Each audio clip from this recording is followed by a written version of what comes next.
Hay personajes que simplemente habitan entre los márgenes de la historia. No son los protagonistas, pero sus presencias se quedan con nosotros por mucho tiempo. Elizabeth Lavenza es uno de ellos. Durante más de 200 años ha sido un testigo silencioso del caos que genera la ambición humana. Pero lo que quiero contarles no es lo que ella vive en las historias, sino lo que cambia de una versión a otra. Cuando Mary Shelley escribió Frankenstein en 1818, creó una Elizabeth, y hoy, en el 2025, Guillermo del Toro creó otra, dejándonos ver dos formas de ser mujer en la tragedia. Hoy quiero explorar esa brecha, no para determinar cuál es mejor, sino para intentar entender qué nos quiere decir cada una sobre el mundo que las rodea. Cuando abrimos Frankenstein por primera vez, Elizabeth Lavenza no es un misterio. Es una certeza. Mary Shelley la presenta como aquello que Víctor necesita. Belleza sin complicación, bondad sin contradicción. Es adoptada por la familia Frankenstein cuando es solo una niña. Crece siendo exactamente lo opuesto a lo que Víctor es. Mientras él se lanza sobre los libros, obsesionado con desentrañar los secretos de la vida, Elizabeth contemplaba seria y satisfecha los magníficos cambios de los paisajes según los caprichos atmosféricos. ¿Notas la economía de esa descripción? Es casi brutal. A ella no se le permite la pasión del conocimiento, se le permite la contemplación, el arte de estar presente sin preguntar demasiado. En el contexto de 1818, esto no es un defecto narrativo de Mary Shelley, era el reflejo de su realidad. Las mujeres educadas de la época, las que podían leer, las que tenían acceso al mundo intelectual, aún estaban confinadas a ciertos espacios emocionales. Podían ser virtuosas, podían ser bellas, podían ser apoyo, pero no podían ser inquisidoras. Elizabeth encarna eso perfectamente.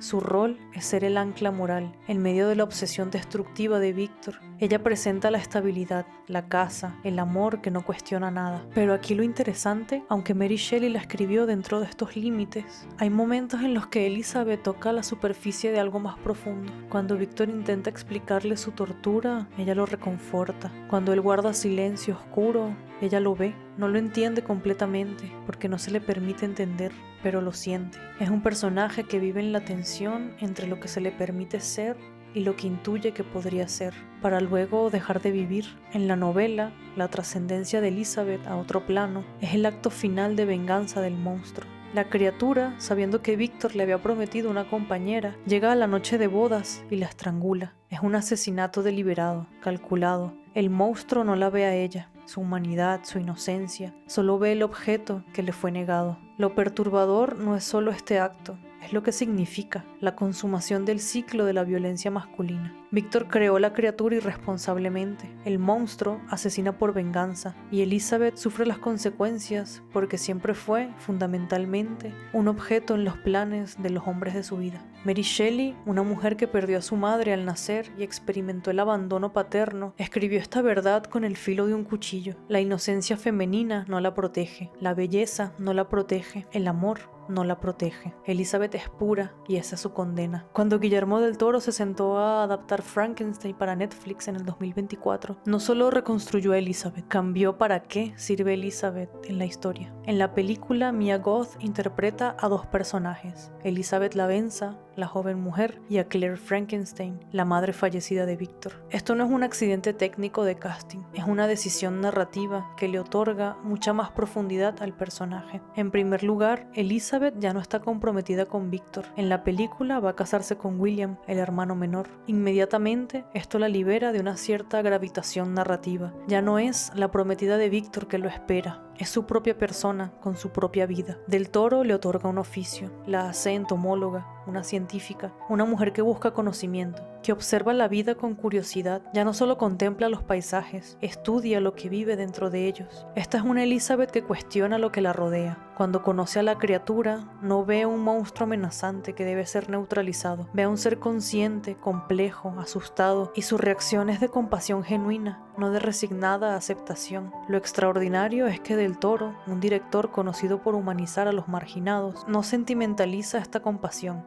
no la hace ingenua. Elizabeth comprende lo que sucede en esa casa, puede ver la paternidad fallida y reconoce la violencia que se respira en cada esquina de esa celda. Elige ver al monstruo como un ser digno de amor. Pero aquí es donde quisiera detenerme un momento a reflexionar. ¿Es esto libertad real o simplemente una nueva forma de confinamiento? En la novela de Shelley, Elizabeth es pasiva porque esa es la estructura del poder en su mundo. Los hombres actúan y las mujeres resisten o sucumben. En la película de Del Toro, Elizabeth es activa, empieza a jugar un rol central, pero lo sigue siendo principalmente a través de su relación con los hombres que la rodean, que ahora comprende al monstruo, que se compadece de él, que hasta podríamos decir que lo ama. Es diferente de Shelley, ciertamente, pero ¿es realmente libertad? El desfallecimiento de Elizabeth en la película es diferente. Sucede porque se interpone entre Víctor y la criatura, muere protegiéndolo.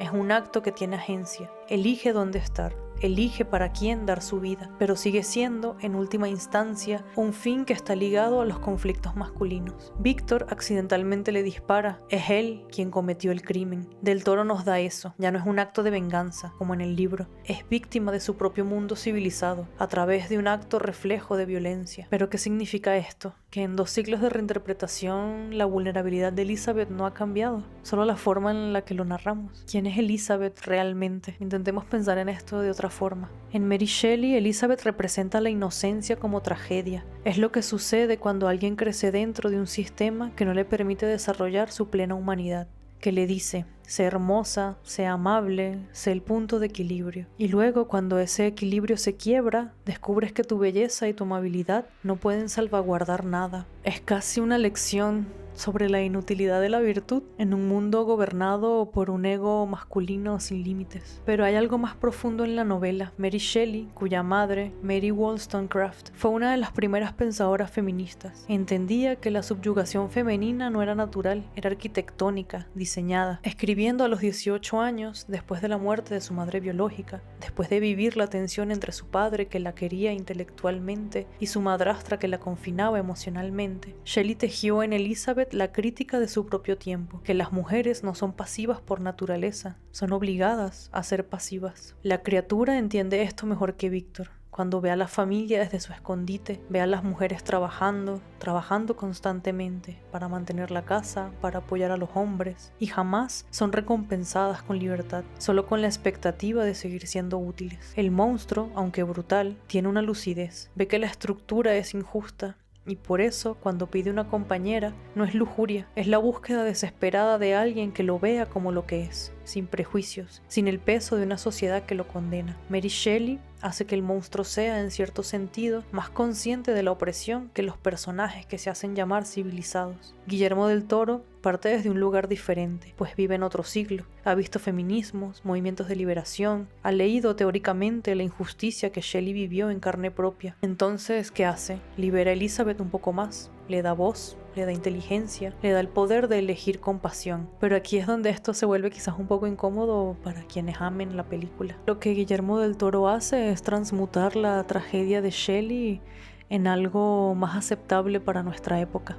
Que Elizabeth sea más libre no significa que haya escapado del ciclo, solo que ahora es libre de elegir su propia subordinación, libre de entender y de compadecerse de lo que la destruye. Hay algo noble en eso, ciertamente, hay humanidad, hay empatía. Si Elizabeth puede entender el dolor del monstruo, si puede compadecerse, ¿resuelve eso la injusticia? ¿O solo la oculta bajo una capa de sofisticación emocional? Ambas Elizabeth sufren el mismo destino. En la novela de Shelley vemos que siempre fue un objeto de propiedad, primero de Víctor y luego del monstruo. Con Del Toro eligió interponer su cuerpo entre 2 fuerzas destructivas, pensando que su compasión podría hacer la diferencia. Eso me hace preguntarme cuál es entonces la versión más trágica. Y aquí es donde quería llegar, no a una conclusión, sino a una invitación. La Elizabeth de Mary Shelley y la Elizabeth de Guillermo del Toro son 2 respuestas a la misma pregunta. ¿Cómo sobrevive una mujer así en un mundo gobernado por fuerzas que no puede controlar? La respuesta de Shelley a esto en 1818 es brutal. Simplemente no sobrevive. O sobrevive reconfigurando su humanidad para hacer lo que los demás necesitan. Y aún así eso no la salva. La respuesta de Del Toro en 2025 es más compleja. Quizás podría sobrevivir si elige comprensión sobre el rechazo, si ve a los monstruos no como amenazas, sino como víctimas, si usa su compasión como arma. Pero ambas siguen sufriendo las consecuencias, porque ninguno de estos mundos fue construido para que Elizabeth viviera plenamente. Y no estoy queriendo decir que Elizabeth tiene que sobrevivir en alguna de las versiones para ser aceptada. Más bien me intriga más el preguntarnos por qué alguien como ella no puede vivir en un mundo como en el de Frankenstein.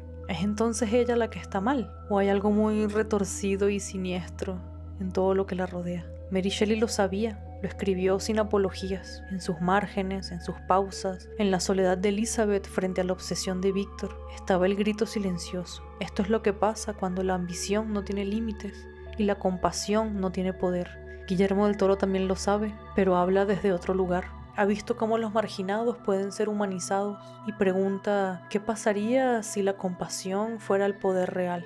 Y al final de todo, ambas preguntas importan y ambas Elizabeths importan. Pero ahora quiero saber qué piensas tú. ¿Qué ves cuando miras a Elizabeth? ¿Ves tragedia o destino? ¿Ves a una víctima más o a un agente de su propio destino?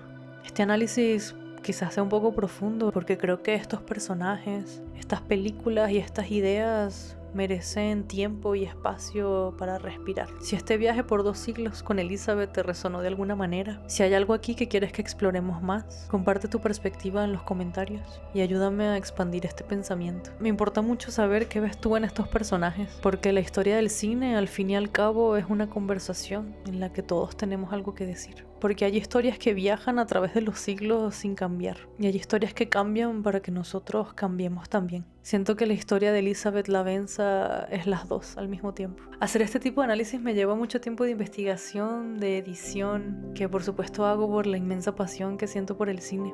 Y si el contenido que hago te ha servido de algo para ver el cine con otros ojos, tocar temas que te importan, o conectar con historias, te invito a que me ayudes a seguir creando este tipo de contenido. Puedes hacerlo a través de mi página de Buy Me a Coffee, que es como brindarme un café simbólico. Siento que es una forma de decir, oye, esto que estás haciendo importa, sigue así. El link lo puedes encontrar en la descripción. Y si no puedes en este momento, no pasa nada. El tiempo que inviertes aquí, viéndolo, pensándolo, comentándolo conmigo, ya es súper valioso para mí. Nos vemos en el siguiente video y gracias por estar aquí, acompañándome en este viaje por el cine, una película a la vez.